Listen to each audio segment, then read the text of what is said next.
মনে রাখবেন, রমজানকে যে কদর করে না, রমজানেও যে গুনাহ করে, রমজানেও যে জাহান্নাম থেকে বাঁচার চেষ্টা করে না, রমজানেও যে জান্নাতের আমল করার চেষ্টা করে না,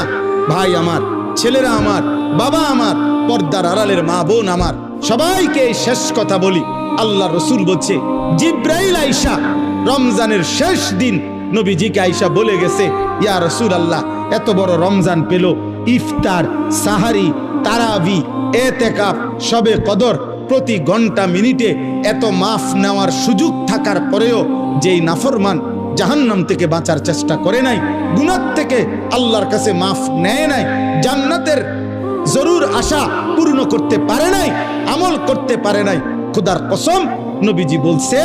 জিব্রাইল আইসা বলছে, ইয়া রাসূলুল্লাহ, এমন নাফরমানের উপরে আল্লাহর লানত, আল্লাহর লানত, লানত, লানত। নবী বলছে আমিন।